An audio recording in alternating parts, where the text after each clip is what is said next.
Hi, I'm Natasha. I'm going to teach you a few tools that can help you become more aware of yourself and the people around you because we all have our own path. And once you learn a little bit more about astrology, it kind of makes you more accepting about that and work on yourself because that is the only person that you can ultimately control. And then people take their own time or have their own struggles in their own way. And when you look at the astrology birth chart, you start seeing it and you're like, okay.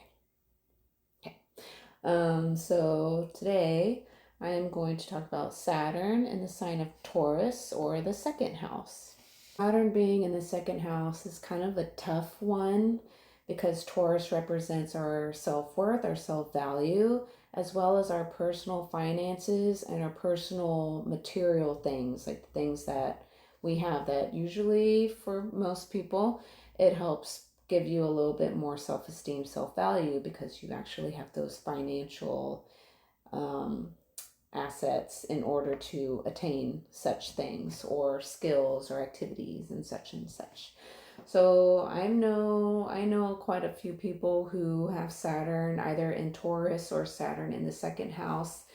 And I've noticed that these people always have some sort of financial setback. It sometimes doesn't play out that they are the ones that are like negligent or irresponsible in this area. Sometimes it can play out as there's something else going on in their chart to where they possibly marry a spouse or partner, and coming from that it kind of makes their financial finances struggle or become really tight and restricted, and they have a lot of setbacks because of the relationship or maybe a child or some sort like that, like an unexpected or unplanned child or single parent of some sort of situation like that that can kind of bring either like a wound like a Chiron or a Saturn placement in this area of finance because there's a squeeze now happening.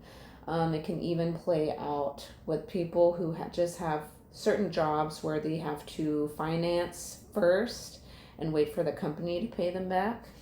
If they have some kind of small company that they're helping to invest in and they're putting money in and they have to save the receipts and wait to get money back, there can be like a squeeze, or learning how to be very responsible and rigid with their own personal finances because other things are playing out in order to be successful at the job that they want to be successful in, or just whatever job that they happen to be involved in, like depending on what kind of country you're dealing with. You can have different rules and regulations of how things work in other countries opposed to your own, so don't always be so biased with that.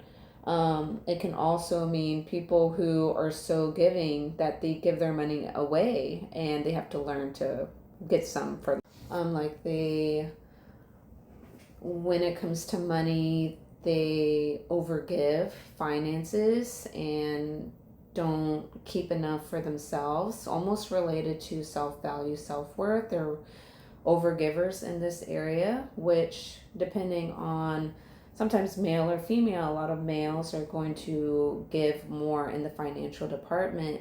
But if you pick the wrong person, or maybe not the wrong person, someone who's kind of a little bit unfair or one-sided, or is not as responsible as that person who has Saturn in the second house, and they just kind of let that person take control of the bank account, then now that person who does have Saturn in the second, who is originally responsible, is now feeling that squeeze and restriction and lessons in the financial department. Relating self-worth to finances, a lot of these people can be overgivers, and they give because they don't see money as the end all be all. They're not very fixated and focused on money. They know it comes in and out, you can always make more, but there are lessons to be learned in, like keeping an eye out with bills, finances, balancing out a checkbook, or who to trust when it comes to personal finances, because you can't always rely or assume that other people who are nice, or maybe a family member or brother, sister, anyone, or a friend is going to be as compassionate or fair when it comes to money or giving that back. So there's a lot of lessons to be learned in this department. Heart goes out to you, my Saturn in Taurus people, Saturn in the second house people. Usually Saturn kind of relieves itself a little bit starting around the age of 40. That is a long time, I know. When your Saturn return kind of hits around the age of 30, you might get this big slap in the face of something to do with your finances or anyone that was a cause and effect of those finances, and did you allow that to happen ultimately, because you could have been the one who allowed someone to take control, or devalued yourself and your self-worth, and maybe not charged enough for a service or a product, for example. That can be another example of that. So this is Saturn in Taurus, or Saturn in the second house.